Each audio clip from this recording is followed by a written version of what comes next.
élan, ces jeunes ne comptent pas exclure les ennemis. Mes chers parents, la jeunesse de Boycon ne s'inscrit pas dans une lutte des classes. Elle puisera dans l'aînesse que vous constituez pour ne pas perdre le Nord.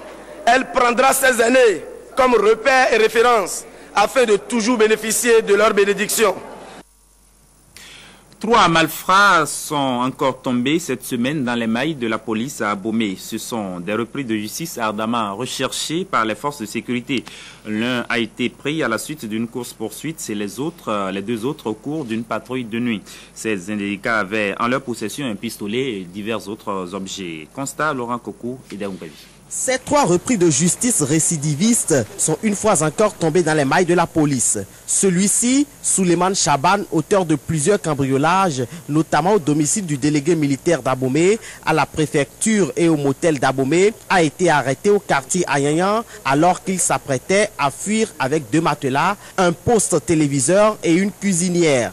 Je sortais de la maison quand le gardien a apparu. Il a apparu, il m'a demandé à savoir si c'est le propriétaire qui m'a envoyé. Je lui ai dit que ce n'est pas le propriétaire qui m'a envoyé, mais je suis ensemble avec l'enfant du propriétaire. Oui, je suis ensemble avec l'enfant du propriétaire. Il me faisait savoir que c'est lui le gardien. Je lui ai demandé à savoir si lui le gardien, il est parti où depuis.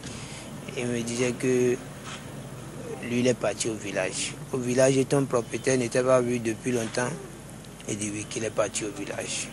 D'accord, que s'il veut connaître la réalité, de me suivre au bord de la voie, la personne ensemble avec qui je suis venu au bord de la voie en train de vouloir prendre de l'essence, selon ce qu'il m'aurait dit. Il m'a laissé démarrer. J'ai voulu, il a commencé par crier au voleur. C'est ainsi que la population est venue me prendre. Quant à ceux-ci, c'est une patrouille nocturne effectuée par les forces de l'ordre dans la nuit du vendredi qui a eu raison d'eux et qui a permis de découvrir ce pistolet artisanal et ses objets de défonçage. Je me préparais pour aller casser un lieu de carburant. Et j'étais un peu fatigué et je voulais me reposer un peu à Goro. Et la rafle m'a eu avec ses effets. Effectivement, c'est moi qui voulais aller voler quelque part. Et puis le gardien qui faisait la surveillance là avait cette arme. Donc, en faisant les fouilles, j'ai retrouvé l'arme et je l'ai pris. Et c'est comme ça que j'ai l'arme. L'inspecteur de police, Carolus Bossa, n'a pas manqué de lancer un appel aux populations. L'appel que nous avons lancé, c'est de dire à la population que les policiers ne sont pas des magiciens. Et sans leur collaboration, nous ne pourrons pas être informés de tout ce qui se passe. Nous voulons les rassurer que dès que nous serons saisis d'un cas, nous allons faire de notre mieux pour que la population puisse vivre dans la quiétude. Sous peu, ces malfrats seront transférés à la prison civile d'Abomey où ils subiront les rigueurs de la loi. Le maire Patrice Soussou Guédé a procédé hier au lancement officiel des travaux de recasement de la première tranche de l'arrondissement central d'Abomey-Calavi. Ce lotissement qui a été pendant une vingtaine d'années bloqué connaît aujourd'hui un dénouement. Les travaux seront dirigés par le cabinet de l'expert géomètre Tadjou Djinadou. Roland Darefa, Barambé Messan. En prenant fonction le 9 septembre 2009, le maire Patrice Soussou Guédé avait axé son discours sur 2 priorités. L'accélération des travaux de recasement de la commune et la sécurité de ses administrés. En procédant au lancement officiel des travaux de lotissement de la première tranche de l'arrondissement central d'Abomey-Calavi, Patrice Soussou Guédé remplit un engagement important signé avec les populations de la cité dortoir. Ce lotissement, qui avait du plomb dans l'aile depuis 24 ans environ, connaît enfin un dénouement. Quel soulagement pour notre population! Ce dénouement, nous le devons en grande partie à un homme, un vrai patriote. Nous voulons nommer M. Soussou Guédé Patrice, le maire de la commune d'Abomey-Calavi. Comme le dit un sage, l'AOC, un trajet de 1000 km commence toujours par un premier pas. C'est ce pas que nous voudrions commencer ce jour. Les opérations de ce jour, j'espère bien qu'elles seront gravées en lettres d'or dans les annales de notre commune et vont permettre à tout un chacun de nous de souffler et de faire des plans à long terme. Le maire Oussou Guédé a saisi l'occasion pour exhorter d'une part l'État central à jouer sa partition pour l'effectivité des opérations de lotissement et d'autre part les populations de Calavi à la détermination et surtout à une franche collaboration avec les techniciens du cabinet Djinandou qui est en charge les travaux. Aucun lotissement ne dure ce temps. Je suis un travailleur infatigable. J'aurais fini votre lotissement depuis longtemps. Mais dès que vous commencez, que les intérêts sont touchés, on prononce l'arrêt. Ce n'est pas de ma faute. Mais cette fois-ci, avec la détermination de monsieur le maire, nous allons finir ce lotissement en un temps record. Sans lotissement, pas de développement, dit-on. Et le maire Oussou Guédé vient ainsi de briser le mythe du recasement à Abomey-Calavi.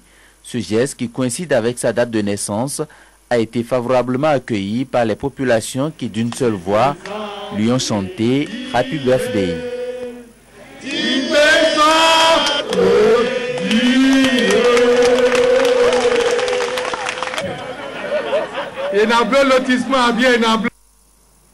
La Confédération générale des travailleurs du Bénin a organisé hier un séminaire national de formation syndicale.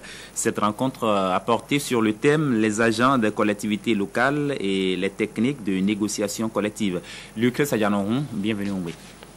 Environ 7 ans déjà que le processus de la décentralisation a été enclenché au Bénin. Certes, les agents des collectivités locales ou territoriales existaient bien avant cette époque. Mais 7 ans après, leur situation socio-professionnelle n'est guère reluisante. Pour le secrétaire général de la Confédération générale des travailleurs du Bénin CGTB, ces travailleurs demeurent marginalisés, oubliés et ne disposent même pas de statut. Depuis lors, la CGTB s'est engagée à lutter à leur côté afin de les aider à avoir des conditions de travail plus décentes. Mais ce résultat ne saurait être obtenu sans une bonne négociation avec les autorités au niveau décentralisé et central. Pour nous, obtenir ce minimum relève d'une certaine stratégie pour négocier, relève d'une certaine capacité à négocier et à obtenir des résultats concrets. N'est pas négociateur qui veut, n'est pas syndicaliste négociateur qui veut. Ce n'est pas le braillage ou la rue qui permet toujours d'avoir de bons résultats. Non. C'est la raison pour laquelle la Confédération générale des travailleurs du Bénin a initié ce séminaire national de formation syndicale sur le thème « Les agents des collectivités locales et les techniques de négociation collective ». L'essentiel pour nous, c'est d'avoir une attitude à négocier.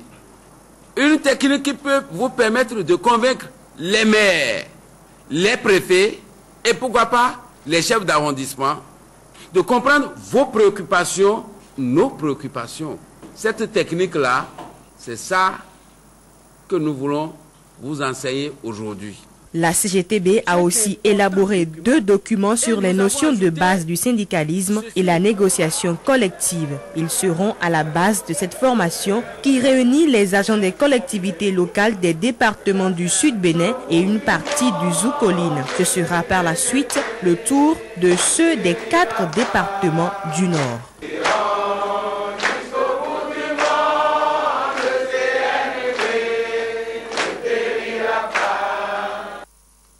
Ce sera tout pour le bulletin d'information. Des divorcés sociaux qui affichent une sérénité tout risque. Ça se passe à Abomey. Une part d'arrogance. Hein. Et puis cette histoire-là, le fait d'arme de voyou qu'on a vu tout à l'heure, il était allé voler, il a découvert une arme et il a piqué. Voilà, c'est la suite de l'histoire, c'est certainement la prison civile d'Abomey. Léon Dossou, c'était les informations. Merci, merci infiniment. Mais ne partez pas, la chronique de Sulpice Ossabagidi, c'est tout de suite le titre ce matin, le test de l'UEMOA. Cet homme ne rate jamais